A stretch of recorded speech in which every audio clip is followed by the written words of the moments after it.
Molt bé, moltes gràcies, bon dia a tothom. Gràcies per ser aquí, perquè el fet que hi hagi gent és el que ens permet a nosaltres explicar. Seria molt trist explicar sol, per tant, moltes gràcies per estar aquí. Moltes gràcies, Miquel, per organitzar això que has fet, que té molt de mèrit, molt de mèrit. També moltes gràcies a la Fundació Catalana per la Recerca i l'Innovació, que hagi permès que això pugui ser, i al Centre Cívic del Guinardó per acollir-nos. Bueno, i aquí estem. A mi em feu una mica de por, perquè ja porteu 2 dies de rodatge, jo no he pogut venir i us han explicat un munt de coses, per tant ja aneu entrenats. I a més, us haig de dir que em feu molta por, especialment els de la primera fila. I especialment la Sílvia, que està aquí prenent notes, amb els seus 7 anys, amb un coneixement de l'univers tremendo, per lo que acabo de veure, ja les preguntes que m'ha fet. Doncs vaig a començar i anem a veure alguns, els que ens doni temps, de reptes, i ho farem interactiu també, voldré que, si voleu, que feu preguntes.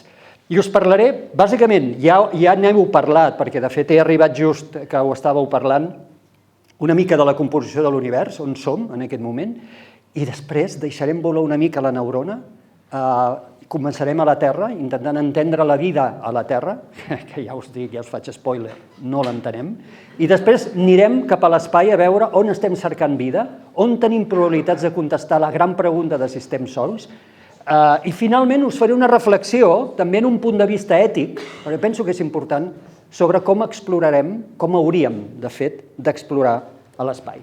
Va, anem a començar per això, que a més ho teniu fresc, perquè n'acabeu de parlar, sabeu, això és el fons còsmic de microones, sabeu que les irregularitats, aquestes petitones que es veuen, són la pista.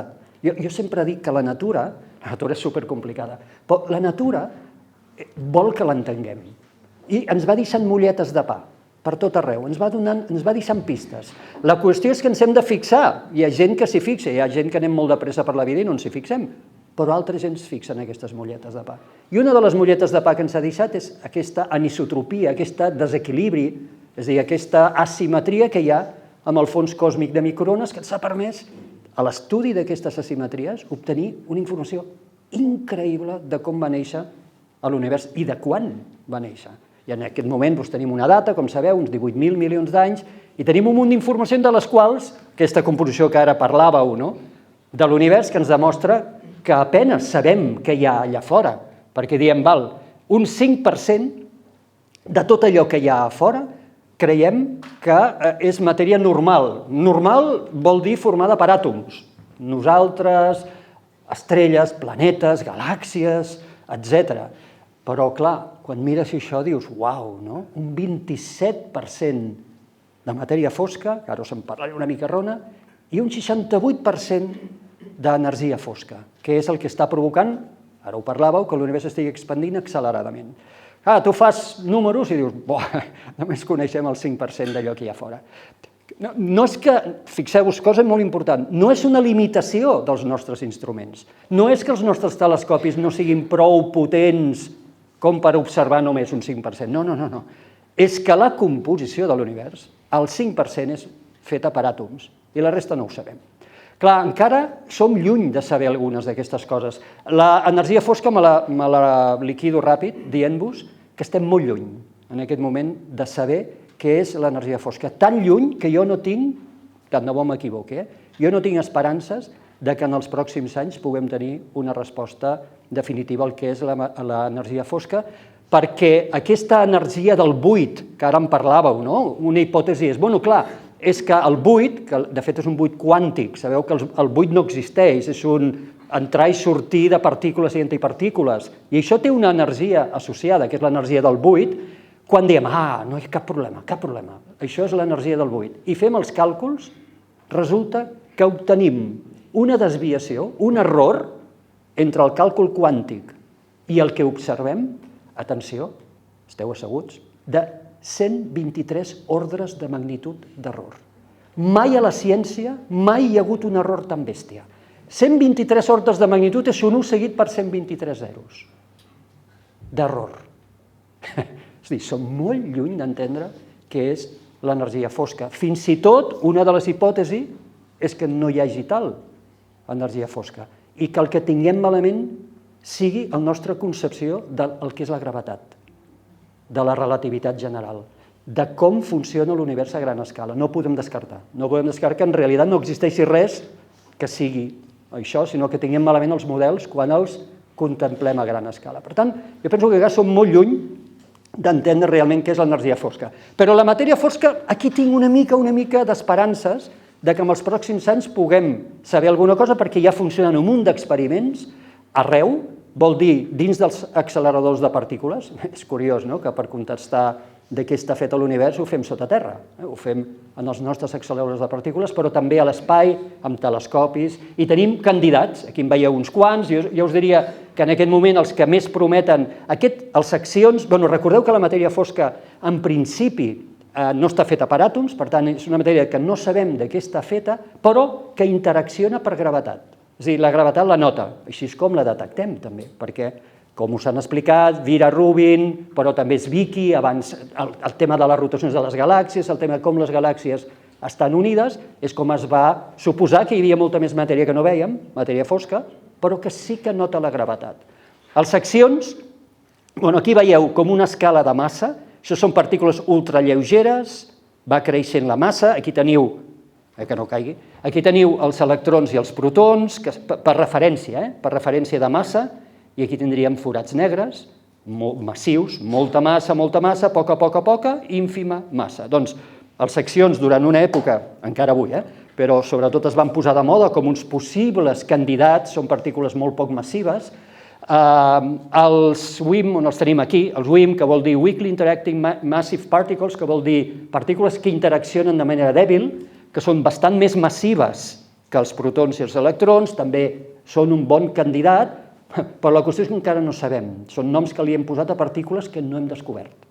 Noms que li hem posat a partícules que no hem descobert. No podem tampoc descartar, tot i jo penso que és improbable, que la matèria fosca tingués una composició important de forats negres, penso, s'han fet molts de càlculs, és que no ens acaben de quadrar, i està apareixent una altra idea, partícules molt poc massives d'aquest rang, que serien els neutrins, si els neutrins ja són complicats, aquests són els neutrins estèrils.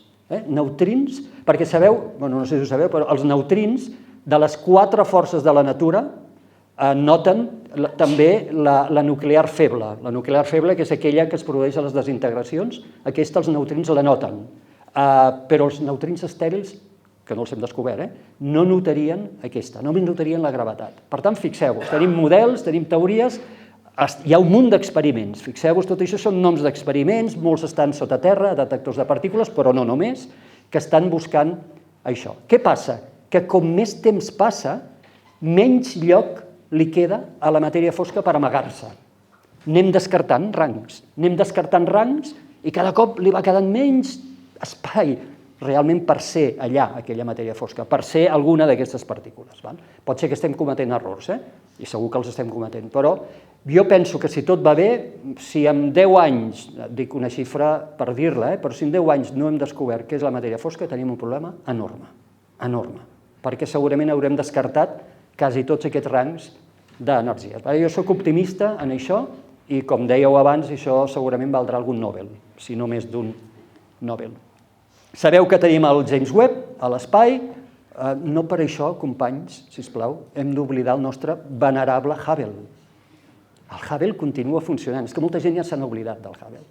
I el Hubble és el telescopi que ens ha canviat per sempre la visió de l'univers. I aquest, el Hubble, quan acabi la seva vida, no se sap, s'està discutint, si el deixaran abandonat, vol dir que es cremarà, perquè sabeu que les òrbites baixes de la Terra van decaent, si no es fa res, acabarà cremant-se a les capes altes de l'atmosfera, però potser ens hauríem de gastar dinerons per portar-lo aquí i posar-lo eternament en un museu. Perquè, torno a dir, és el que ens ha canviat la visió de l'univers. Però ara sí, és veritat, tenim el James Webb a 1,5 milió de quilòmetres, és la bèstia, l'ull més bèstia que ha tingut mai la humanitat, i estem mirant molt enrere a l'espai. També n'heu parlat, sabeu que mirar enrere és rebre aquesta llum tan antiga que el Webb la pot veure amb infraroig. Aquí teniu l'expansió de l'univers, sabeu, això n'heu parlat durant les jornades, la llum, tal com l'univers s'expandeix, la llum s'allarga, la llum perd energia, guanya longitud d'ona, que és el mateix, perd energia, i la llum visible se te'n va cap a l'infraroig. I els ulls del web, a diferència dels ulls del Hubble, que els ulls del Hubble només poden veure llum visible, els ulls de l'infraroig poden veure infraroig, amb l'infraroig proper i el mitjà. I això vol dir que el web pot veure molt al darrere, tiro un moment enrere, pot anar-se'n cap a darrere. I així és com tenim fotografies com la primera, que es va publicar del web, on, a part que és fantàstic aquest efecte que veieu aquí, que són les distorsions fetes per la gravetat de galàxies que hi ha en primer pla sobre galàxies que hi ha en segon pla, molt més llunyanes, la llum de les quals, per arribar als nostres instruments, ha hagut de creuar aquest camp gravitatori d'aquí, i la llum s'ha deformat fent aquests arcs, que són lents gravitacionals, és un efecte relativista de la llum molt xulo. Doncs, a part d'això, quan s'ha analitzat aquestes primeres fotografies, ara no ho sé dir, però alguns dels puntets més vermellets, que quasi no es veuen píxels d'aquí, s'ha pogut calcular que són galàxies que van emetre la seva llum fa més de 13.000 milions d'anys. Anem a traduir-ho. Jo a la gent m'agrada traduir les coses perquè si no costa, ens costa a tots. Quan va sortir la llum d'allà, la Terra no existia. Bueno, és que li quedava per existir una passada. I ara existeix la Terra amb l'Homo sapiens, que té una joguina nova, que es diu James Webb, amb la qual avui observem llum d'objectes que ja segur que no existeixen, o que no són així. Per tant, clar, com més potent el telescopi i més cap a l'infraroig pugui veure, més enllà podem veure. I el web, una de les fronteres que ens està intentant resoldre és com es van formar els primers estels i les primeres galàxies de l'univers. I de les primeres mesures que tenim, encara falta molt, de les primeres ja ens apareix un altre repte, que és que sembla que les galàxies haurien crescut molt ràpidament en l'univers, més ràpid del que pensàvem. Nosaltres tenim un model de creixement, es formen els estels, es formen les galàxies, les primeres galàxies són molt amorfes, són relativament petites, doncs sembla que haurien crescut ràpidament perquè aquestes galàxies que us dic de fa més de 13.000 milions d'anys ja tenen una dimensió important. Per tant, també el web ens canviarà absolutament la manera, aquests models de les galàxies antigues i de com l'univers es va formar. Abans no passi aquí. Teniu alguna pregunta? M'he ventilat això ràpid, però perquè heu fet abans, heu parlat d'energia fosca i matèria fosca. Algú vol comentar alguna coseta? Algú té alguna teoria? Molt bé, anem al tema de la vida. Ara ja anem als reptes, perquè aquest és un repte brutal el que us he explicat, però anem a reptes que potser no n'heu parlat a la jornada. Anem a buscar vida fora, però és que el primer que hem de fer és entendre la vida a la Terra. I abans us feia un spoiler, quan he començat, i us deia no sabem apenes res de la vida a la Terra, i és veritat. Mireu, en aquest moment, perquè us feu una idea, a la Terra coneixem més o menys un xic més d'1.200.000 espècies vives. 1.200.000. Però el més espectacular no és això, companys. El més espectacular és que del 75% d'aquest 1.200.000 espècies vives no sabem res més que el nom que li hem posat. No sabem les propietats. Del 75% del 1.200.000. I ara ja, si voleu petar-ho, hi ha científics que pensen que a la Terra hi deu haver uns 50 milions d'espècies vives. Per tant, vaig a recordar, 50 milions d'espècies vives, en coneixem 1.200.000, de 75% no coneixem res. Resultat, no coneixem res de la vida. És a dir, avui no tenim ni una definició única. Jo quan era peque hi havia una definició del que és la vida. Ara no en tenim una única. N'hi ha diverses perquè la vida és molt més complicada, molt més complexa del que pensàvem. Aquest senyor que veieu aquí és Oparin. Oparin és el pare, Alexander Oparin, començaments del segle XX. El pare de tots els models que han vingut a continuació, i encara avui és viva la seva obra, de l'origen de la vida a la Terra. Ell va escriure llibres, evidentment l'origen de la vida el va escriure en rus, aquesta que veieu aquí. No he trobat la portada en rus, i mira que l'he buscat, sí que la vaig trobar però estava molt pixelada i vaig pensar que no tenia qualitat per mostrar-lo. Aquest va canviar, com us dic, tot el que vindria a continuació. Ell va ser el que va dir, fixeu-vos que és fàcil el que va dir, fàcil ara quan ho mires, en perspectiva, va dir, la vida, que és molt complexa, segurament ha de venir de progressivament molècules químiques més senzilles que s'han anat matxembrant, s'han anat ensemblant per formar molècules més complexes. Clar, ara direu, home, clar, obvi, no? Sí, però estem a començament del segle XX. I aquesta idea era com molt trencadora. I a més, va crear una idea que era la de la sopa primordial. La sopa primordial era els oceans de l'antiga Terra haurien acumulat aquestes molècules simples per juntar-les, concentrar-les i permetre que a poc es anessin formant aquestes altres molècules més complexes. I d'aquí s'haurien creat les 4 grans tipus de biomolècules que són fonamentals per la vida, que no entenem la vida sense elles. Els lípids, els greixos, els lípids que formen les membranes cel·lulars, els àcids nucleics, que formen les cadenes d'ADN o d'ARN, tots els organismes vius, tots tenen això. Tenim aquí els sucres, fonamentals, també formen part de les cadenes d'ADN i ARN i de moltes altres coses, i tenim les proteïnes, que compleixen un munt de funcions sense les quals tampoc no entenem la vida. Recordeu que les proteïnes, molta gent les proteïnes les associa amb vitamines, les confon, no tenen res a veure. Les proteïnes juguen un munt de papers a la vida, juguen paper metabòlic, els enzims són proteïnes, l'hemoglobina nostra és una proteïna, també formen part de les estructures dels teixits, en fi, ja us dic que no entenem la vida sense això. Com s'haurien format aquestes biomolècules? Doncs aquí estem. La frontera de la ciència és aquesta. Com s'haurien pogut formar aquestes primeres biomolècules a partir de molècules molt simples? I aquí hi ha, us ho comento molt ràpid, 2 grans figures de la ciència. Stanley Miller, que aquell experiment famosíssim que va fer l'any 52, es va publicar l'any 53, crec recordar, en què en un laboratori intenta simular les condicions d'una Terra antiga. Això vol dir els gasos que hi havia a l'atmosfera, per cert s'equivoca, avui sabem que s'equivoca en aquesta formulació, però això no és l'important, l'important és el que ara us explicaré. Simula aquestes condicions, hi posa aigua, hi posa llamps, que serien la font d'energia que se suposava en aquest primer model, que haurien activat aquestes reaccions químiques, i aconsegueix obtenir, les proteïnes estan formades per aminoàcids, que serien els maons de les proteïnes, aconsegueix obtenir uns quants aminoàcids. Brutal, descobriment brutal.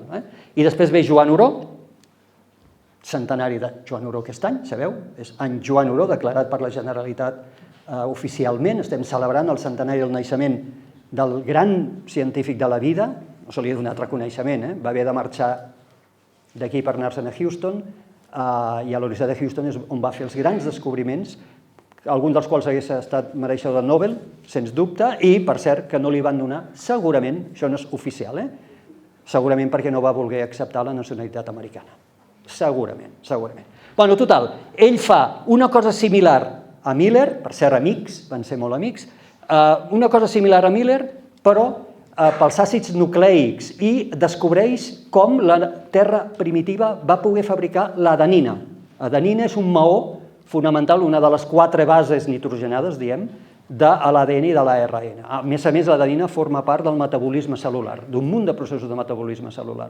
Ell també simula les condicions d'una Terra primitiva d'una manera bastant més senzilla que va fer Miller, sorprenentment senzilla, i descobreix com la Terra antiga va fabricar l'adenina. Això li passa el dia de Nadal de 1959. Està a Houston, us ho explico perquè està bé això. Estava a casa, dia de Nadal, i diu, un moment que el papa se'n va al laboratori. I deix, sí, bueno, clar, és que aquesta gent feia aquestes coses, i se'n va al laboratori de la Universitat de Houston, que està buit, no hi ha ningú, és diumenge, no sé si és diumenge, però és el dia de Nadal, no recordo quin dia era això, no? I arriba i està tot a les fosques, no hi ha ningú, i ell mira l'experiment que havia deixat cuinant-se, els químics a vegades diem les sopes, les sopes que s'havien cuinat el dia abans, i se n'adona que, i és un moment molt emocionant que ella explica, els pèls de punta quan llegeixes les seves biografies o mires les seves entrevistes, i diu, en aquell moment me'n vaig adonar que la natura estava parlant amb mi, i m'estava xixiuejant com va crear l'adenina. Aquests dos, Miller i Oró, ens han demostrat una cosa. Ens han demostrat que som capaços de simular les condicions de la Terra primitiva, amb errors, però vol dir que ara estem continuant fent això, i simular la bioquímica, les reaccions bioquímiques que van tenir lloc en aquella Terra primitiva. I en això estem.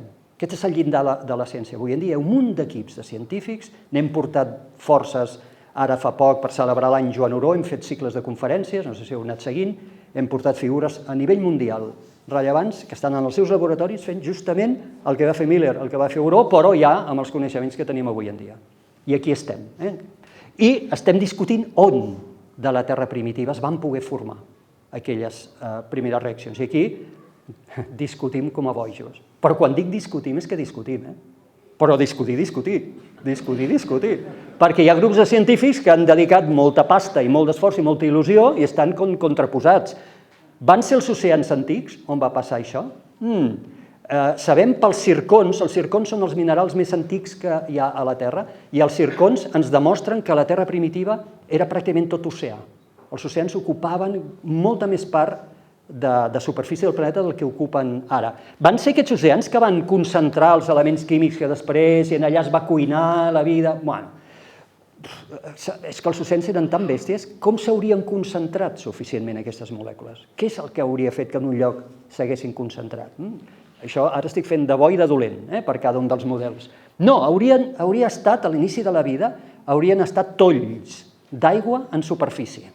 D'aquesta poca superfície que hi hauria, tolls on s'hauria concentrat l'aigua i per evaporació allà s'haurien concentrat els elements químics que haurien reaccionat per donar inici a aquella vida i l'energia hagués estat la del Sol, la radiació ultraviolada del Sol. Però primera no hi havia molta superfície i després no coneixem cap organisme viu, cap a la Terra, que visqui de la radiació ultraviolada. Tot el contrari. Per tant, era aquesta la font d'energia? No, això va passar a fumaroles que hi ha al fons marí. Això es diuen black smokers, que vol dir xemeneies de fum negre, que les hem descobertes, ja fa molt de temps que les coneixem, estan en els fons oceànics a les fissures continentals. Però és que aquestes estructures col·lapsen, aquestes columnes cauen per gravetat en qüestió d'anys. Per tant, és difícil pensar que dins d'aquestes columnes es pogués haver format la vida. La ciutat perduda. Això és una fotografia de la ciutat perduda, un lloc també al fons de l'oceà, però no a les fissures oceàniques, sinó més enllà de les fissures oceàniques, que també són columnes, però aquestes columnes sobreviuen desenes de milers d'anys amb microtubs per dins, on flueix aigua calenta de sota que va passant a poc i va concentrant elements químics. Doncs aquí estan discutint. Hi ha grups de científics de recerca top, estem parlant de recerca top, que estan defensant models que ja veieu que no són exactament els mateixos. Per tant, encara no sabem com es va fer la vida a la Terra, encara no sabem on es va fer la vida a la Terra. No cal que sigui un únic lloc, però aquí estem. Per tant, llindar de la ciència en aquest moment, aquest. Anem a buscar vida fora. Clar, però entenent molt poc de la vida. Imagineu el desafiament que significa això pels humils humans. La química del carboni. La vida que estem buscant fora es basa en la química del carboni. Llavors, primera qüestió, reflexió. Per què no es pot basar en altres elements químics? La ciència no ho pot descartar pas. En un univers que és immens, no ho podem descartar pas. Però és molt improbable, companys, que la vida s'hagi format amb components que no siguin el carboni. Per què? Perquè quan tu mires l'abundància d'elements químics a l'univers, el carboni és el quart element en abundància. El primer és l'hidrogen, el segon és l'heli, amb molta diferència, el tercer és l'oxigen, el quart és el carboni. Això la primera cosa. La segona, no coneixem cap altra molècula, cap altre element químic que pugui formar les cadenes tan llargues que forma el carboni. Cap. El silici hem aconseguit amb ell formar cadenetes, res comparable amb el carboni. Per tant, és difícil pensar que si la natura ha volgut fer de químic boig en algun lloc de l'univers hagi utilitzat alguna cosa que no sigui carboni. Primera, perquè és molt abundant, després perquè té unes propietats que són molt especials. I l'aigua. En l'aigua passaria el mateix. Estem buscant vida basada en l'aigua. Podem descartar... No ho podem descartar. No podem descartar que hi hagi llocs a l'univers que utilitzin altres líquids que no siguin a l'aigua. Però és molt improbable. Novament, H2O, hidrogen, el més abundant a l'univers, oxigen el tercer més abundant a l'univers, novament a l'aigua en unes propietats que no té cap líquid en cap circumstància, de temperatura ni de pressió. Torno a dir, això no vol dir que descartem res, només que estem apostant al més probable, perquè, pobrets, ja prou ens costarà trobar vida, quan no entenem la vida a la Terra, com perquè al damunt haguem de pensar de buscar vida que no estigui ni basada en el carboni ni basada en l'aigua, no sabríem ni per on començar. Ni per on començar. Molt bé, i així sortim a fora. Abans no sortim fora, algú vol comentar alguna cosa? Digues. Sí, però tu has parlat que aquestes molècules s'han format a la Terra, però l'altre dia vaig llegir que s'havia trobat una molècula d'uracil, que és de base nitrogenada, amb un asteroide, em sembla, no? Aleshores, clar, aquí Molt bé. planteja el dubte, no? Correcte, correcte. De fet, a l'any 1961, Joan Oró publica a la revista Nature, que també això li hagués pogut valdre un Nobel, un article on ell defensa que aquestes primeres molècules que van arribar i que després es van concentrar, ja sigui als oceans o ja siguin atolls en superfície, les van aportar els cometes. Això es publica l'any 61. Carl Sagan li contesta en una carta, que la tenim, perquè clar, en la celebració de l'any Joan Oró estem movent molta cosa històrica, no? Una carta xulíssima de Carl Sagan on felicita a l'Oró i li diu, escolta, però jo tinc alguns dubtes d'això que dius, perquè clar, l'entrada a l'atmosfera i la caiguda del cometa, com haurien resistit aquestes molècules orgàniques complexes, no?, aquest impacte? Avui què sabem? Sabem que els cometes, i sobretot els asteroides, són riquíssims en molècules orgàniques complexes. Hem detectat uracil, això que deies, amb mostres en petits 5 grams que va recollir una nau japonesa de l'asteroide Ryugu, que hem analitzat i s'ha descobert no només uracil, sinó un munt d'altres compostos orgànics, aminoàcids, etc. Avui sabem que són rics. L'altra cosa és, podrien haver sobreviscut a l'entrada i a l'impacte, perquè sabeu que el material orgànic amb l'escalfor ràpidament es dissocien els àtoms, no? No ho sabem. És possible que haguessin ajudat a enriquir. Aquelles sopes s'haguessin enriquit d'això. Digues. Però hi ha explicació de com es poden formar aquestes molècules sense asteroides? A veure, clar, de fet no, però el que ens demostra que sigui ric, a més, fixeu-vos, Ryugu, que és aquest últim, se li ha calculat l'edat, de fet són relíquies de començaments del sistema solar. Ryugu té com a mínim uns 4.000 milions d'anys. Penseu que el sistema solar té 4.700 milions d'anys, Ryugu com a mínim té 4.000 milions d'anys. Vol dir que els processos, siguin quins siguin, no el sabem, han de ser fàcils. És a dir, han de ser més freqüents i més habituals del que nosaltres a priori ens pensàvem, perquè hi pugui haver molècules d'aquest tipus amb objectes que tenen poca gravetat i que estan sotmesos a les condicions de fred i de buit de l'espai. Digues. Sé que no és una divisió fàcil, però actualment que es considera un organisme viu? No ho sabem. No és gens fàcil. De fet... Clar, si anem a buscar fora, hem de saber què és el que està... Correcte, per això que no tenim avui en dia una definició de vida. Mireu, jo em vaig estar, per un dels meus llibres, vaig estar buscant les definicions de vida que hi havia, n'hi ha moltes, i moltes condicions. Per exemple, perquè us feu una idea, a la vida actualment se li posa condicions com que allò que sigui vida sigui capaç de regular la temperatura. Aquesta condició, quan jo era peque, no existia. No? La vida era alguna cosa que naixia, creixia, reproduïa i moria. No? Ara ja se li demana això, que reguli la temperatura. Per tant, tenim moltes definicions, no en tenim una única.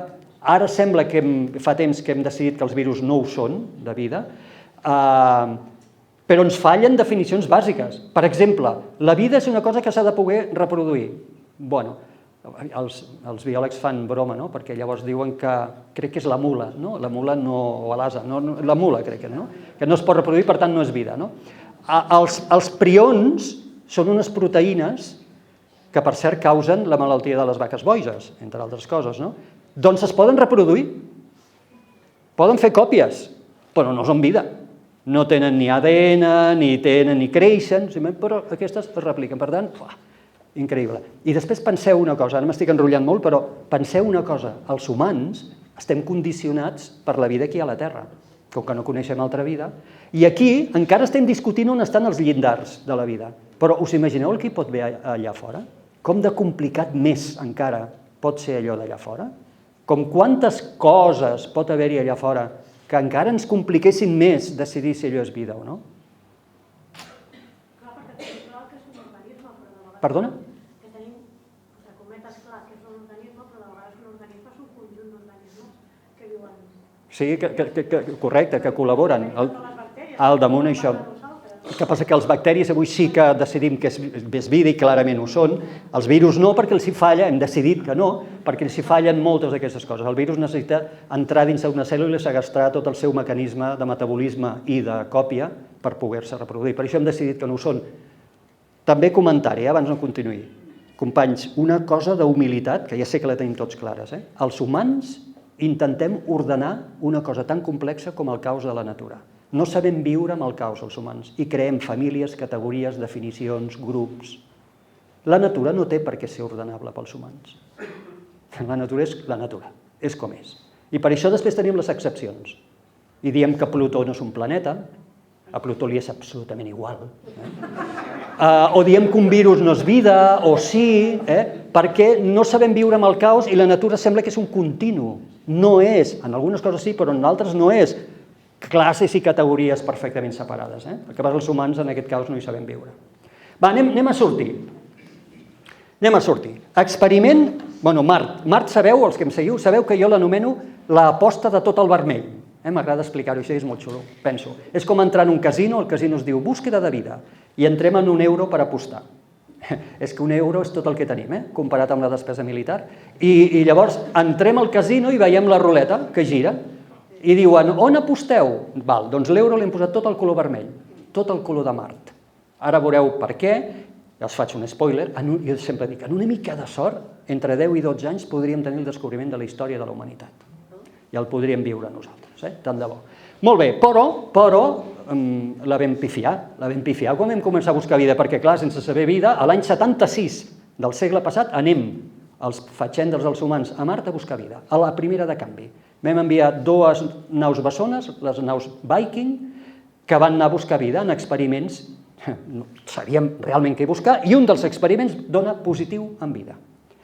A la NASA es crea, us comento ràpidament, això era agafar una mostra del sol marcià, d'una manera autònoma, ho va fer la Viking 1, es posa en una cambra, se li afegeix una sopa nutrient, de components químics bàsics nutrient, es deixa actuar, s'escalfa una mica i es deixa actuar, els nutrients estaven marcats amb carboni radioactiu, carboni 14, i s'intenta veure si en aquesta cambra s'ha emès diòxid de carboni, CO2, també marcat amb carboni 14, la qual cosa es podria interpretar com un metabolisme, el resultat del metabolisme d'uns organismes que mengen aquesta sopa de nutrients i generen CO2, que és el que passa a la Terra. Doncs molt bé, ho vam detectar CO2 radioactiu, imagineu-vos l'excitació increïble, això arriba al govern dels Estats Units, uns dies després de fer l'experiment, el govern dels Estats Units diu, és tan gros això que ho hem d'anunciar.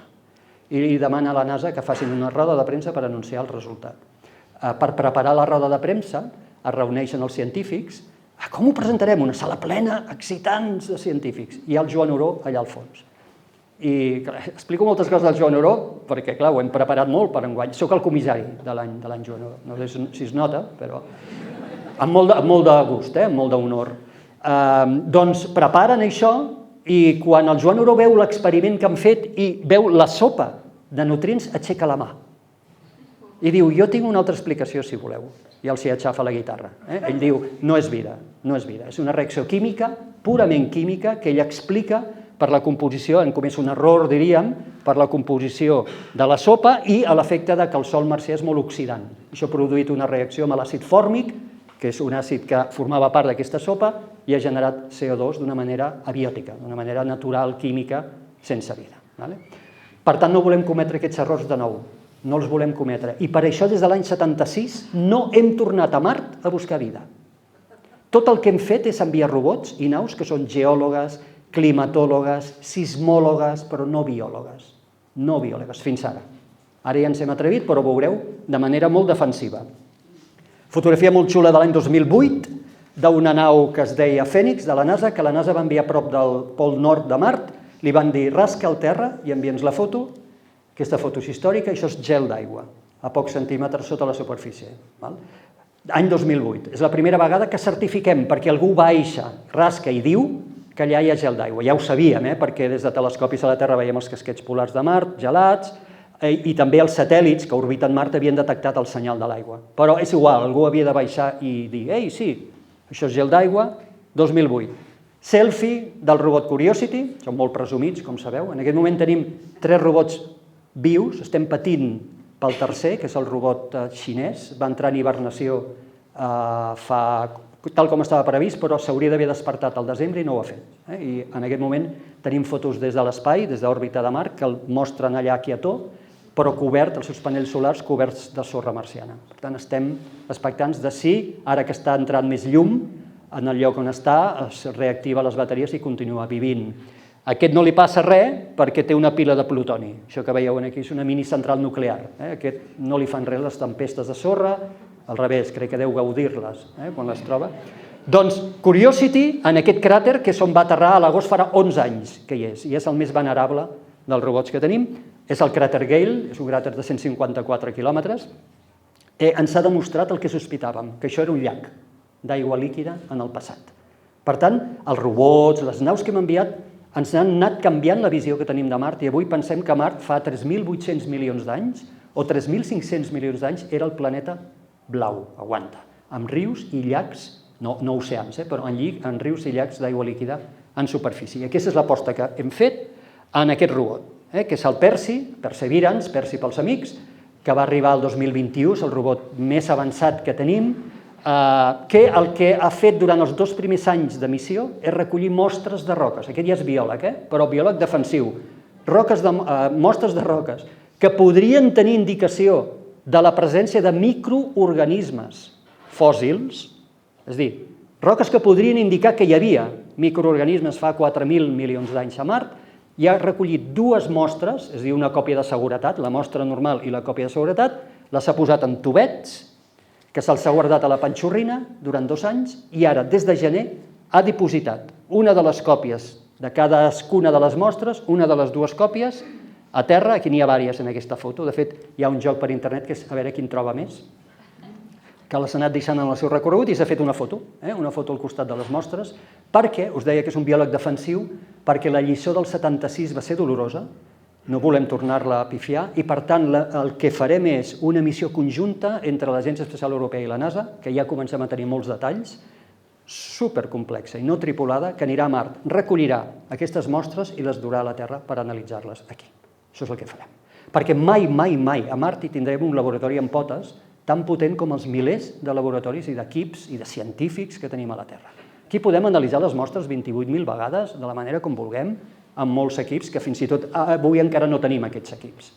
Per això jo us deia que estem entre 10 i 12 anys amb sort. És el temps que jo calculo en què s'acabi de dissenyar aquesta missió, se'n vagi, reculli aquestes mostres, les dugui aquí a la Terra i comencem les anàlisis, més o menys.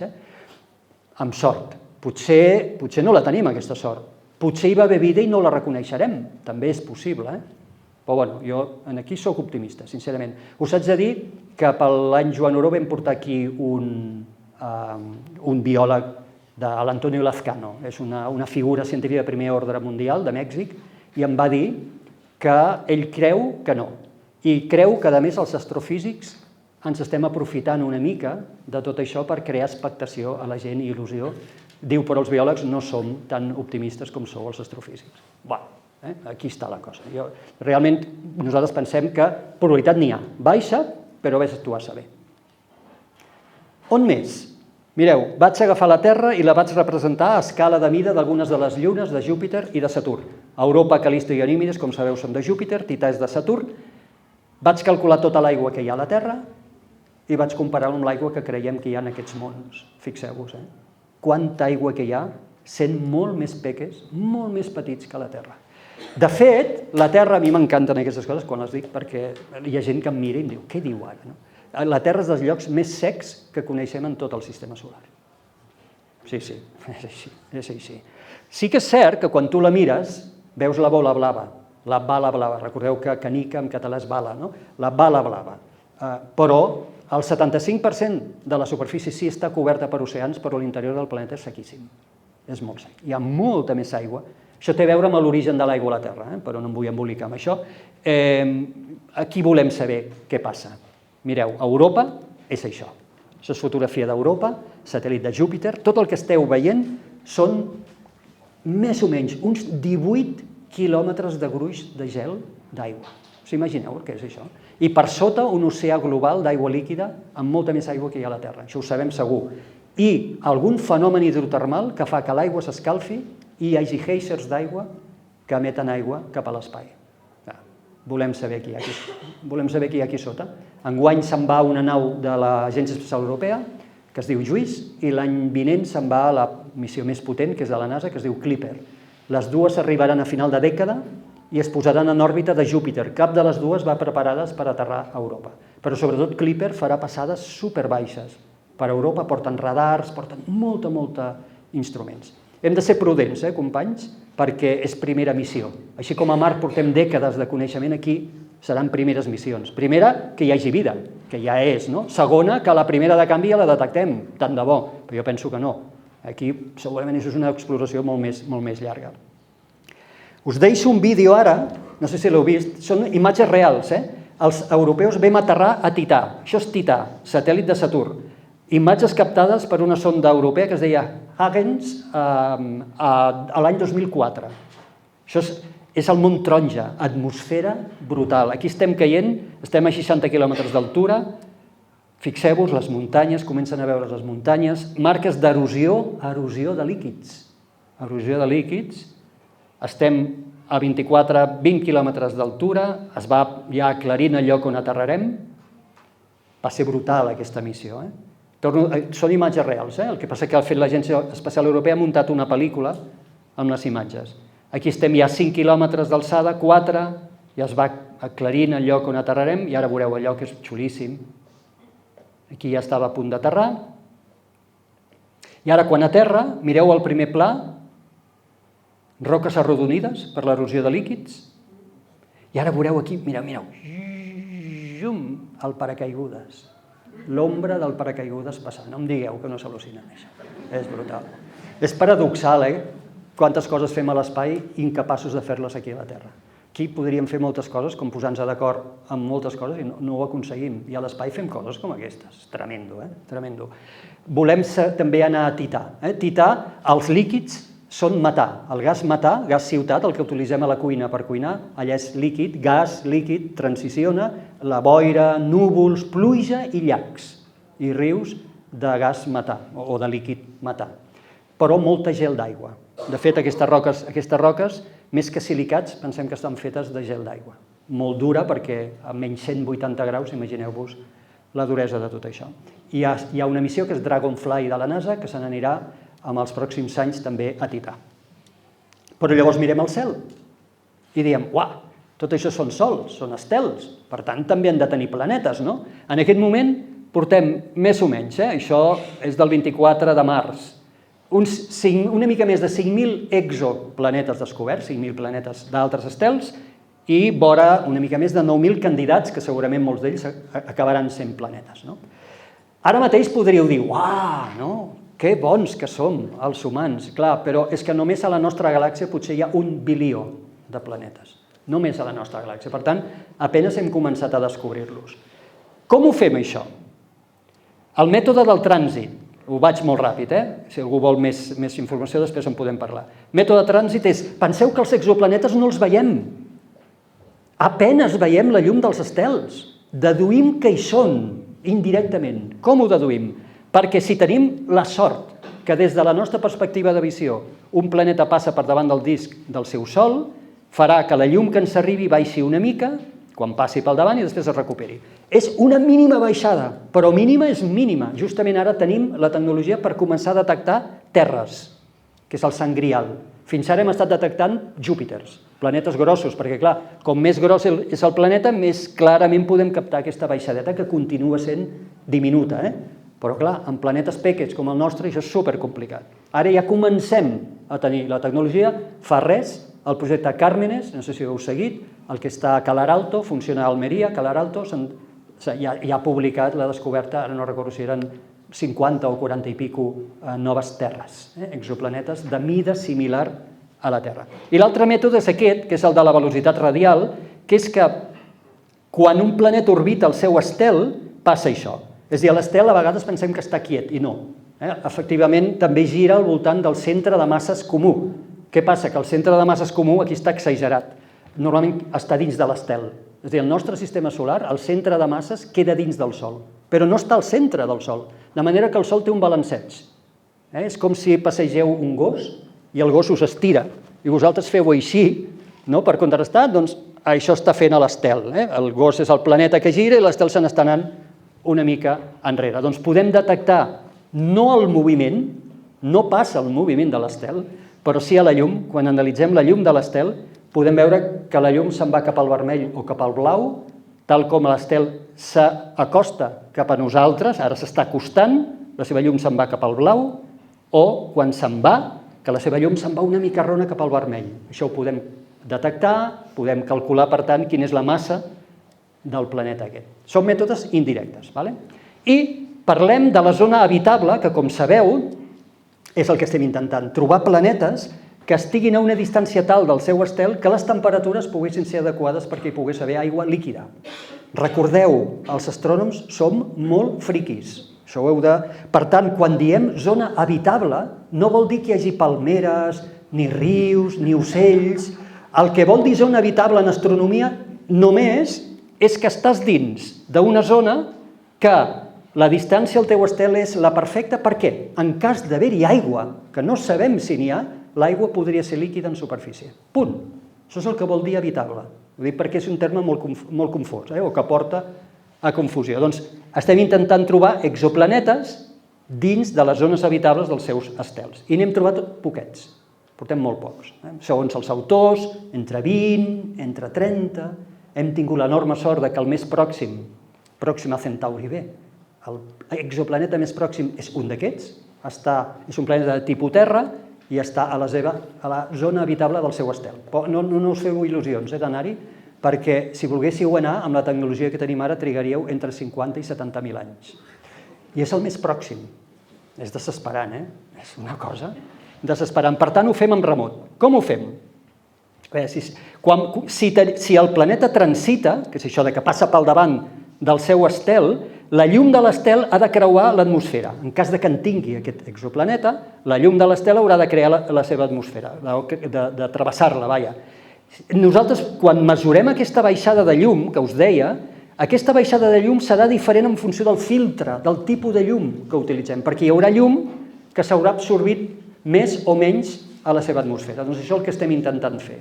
Amb el web, amb el telescopi espacial web, i aquest és l'altre gran objectiu del web. Us deia, objectiu del web, saber l'origen de l'univers, d'alguna manera analitzar com era l'univers quan era petit.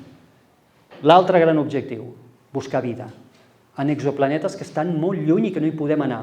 Això ho fem observant, com us deia abans, l'atmosfera, la llum de l'estel, un cop ha creuat la seva atmosfera, intentant detectar aquestes bandes d'absorció que indiquen la presència de gasos a l'atmosfera d'un exoplaneta. Intentant detectar el que anomenem biosignatures. Per exemple, detectar oxigen en una atmosfera és sospitós, perquè no coneixem cap fenomen natural que produeixi oxigen en quantitats importants, excepte la fotosíntesi. Per tant, és sospitós. No es prova, no es prova de res, tornem-hi, però, bueno. I si al damunt d'oxigen la mateixa atmosfera té metà, això ja és una prova bastant ja més clareta, perquè són gasos que són antagonistes. Aquest és un enorme oxidant, l'oxigen, i el metà és un enorme reductor. Tots dos no poden conviure en una atmosfera si no hi ha fonts que els renovin constantment. La fotosíntesi a la Terra renova l'oxigen, el metà és renovat per fenòmens geològics, sí, però bàsicament també pel metabolisme animal i per la descomposició també de matèria orgànica.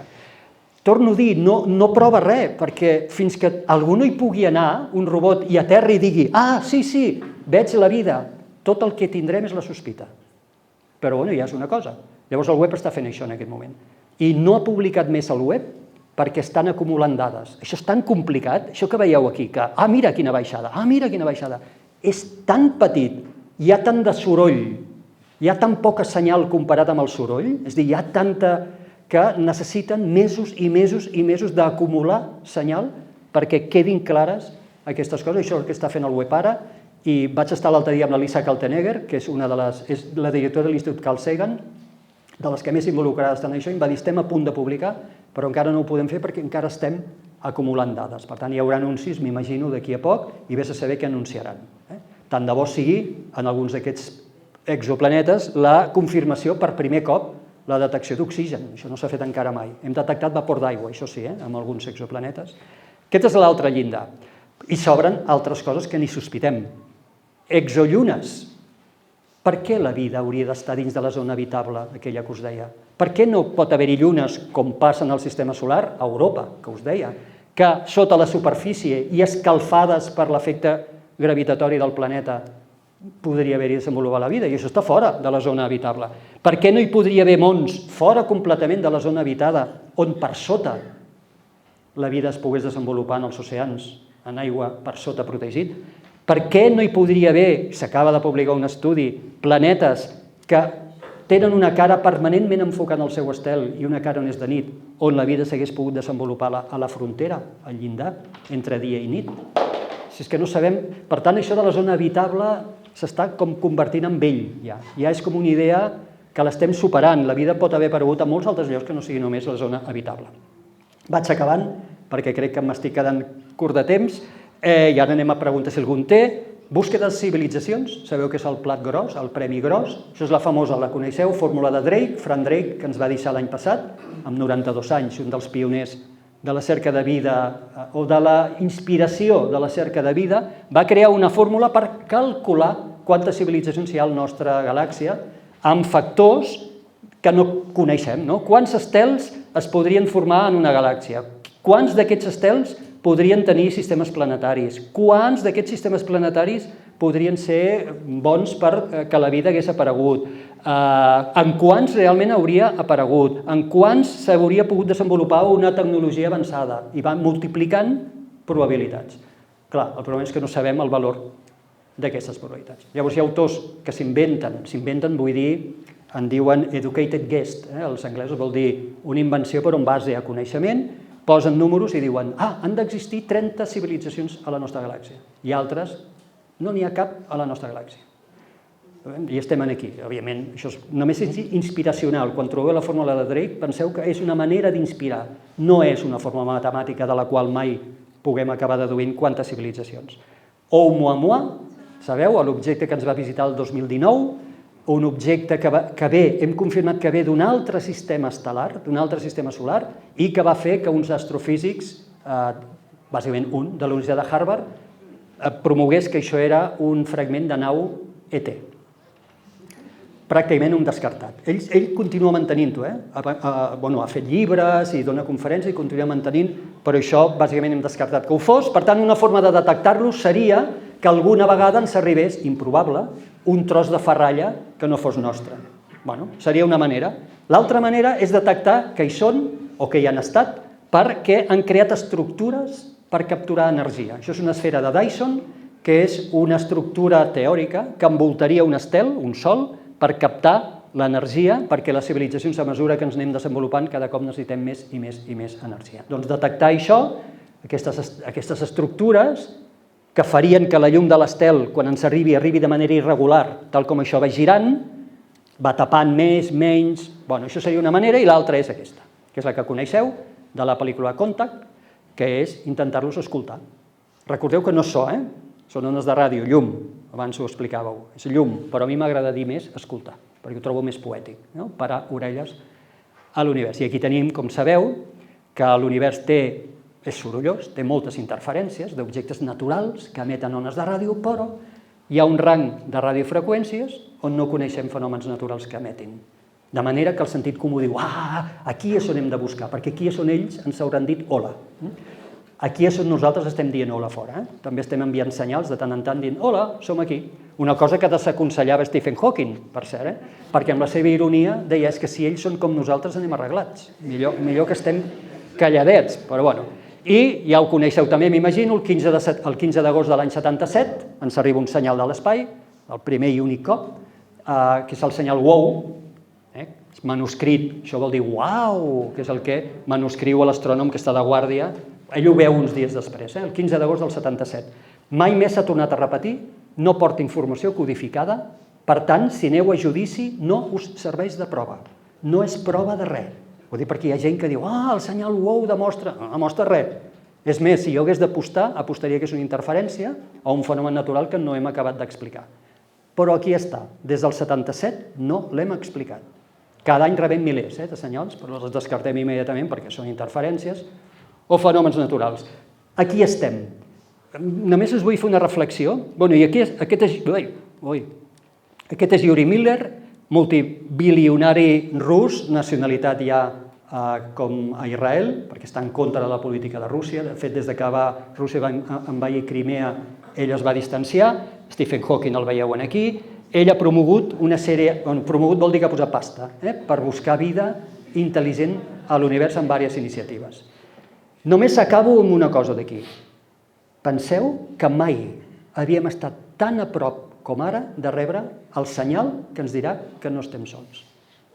Esteu d'acord, no? Cada dia que passa estem més a prop de que algun dia ens arribi aquest senyal. Aquest senyal podria arribar demà.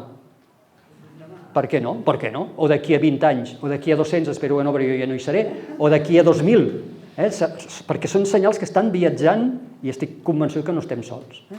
La ciència no viu d'estar convençut, sabeu que la ciència viu de proves, per tant el que jo penso és absolutament irrellevant, però és xulo pensar en això, que ens podria arribar demà. I acabo amb això, mireu, l'ètica de l'exploració espacial, com i en benefici de qui volem fer les coses allà fora. Encara som a temps de pensar com volem arribar a Mart, per exemple. Fa molt poc que estem explorant l'espai, per tant no hem tingut temps de malmetre gaire cosa, perquè fa poquet, no? Com volem arribar a Mart, en benefici de qui? Que sapigueu que les lleis que tenim de l'espai són de l'any 67. No havíem arribat a la Lluna.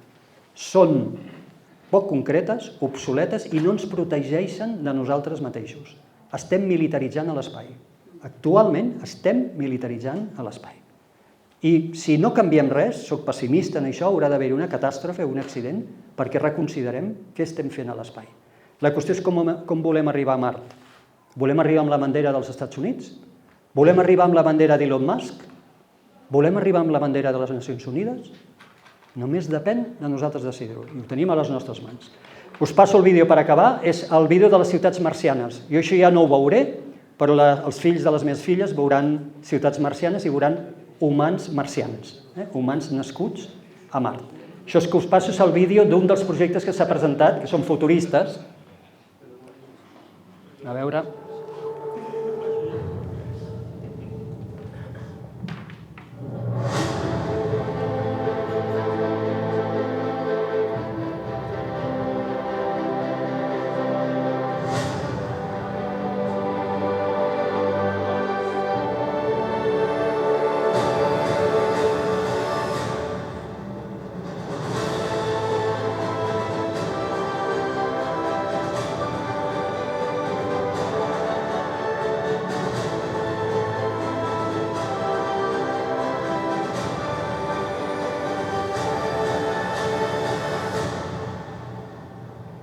La ciutat es diu NUA, és un dels projectes que va quedar finalistes fa 2 anys en un dels concursos de disseny de ciutats sostenibles, etc. Ara això és futur, anava a dir ciència-ficció, ja no ho és, només és futur, només és futur. Jo això no ho veuré, però els fills dels nostres fills això ho veuran. Bueno, espero que us hagi interessat la conferència. Sé que m'he passat una mica de temps, però he posat potser massa contingut. No sé si teniu alguna pregunta. Podem fer alguna pregunta, Miquel, ara, o què prefereixes fer? Sí, fem un parell de preguntes. Val, doncs si voleu, digues.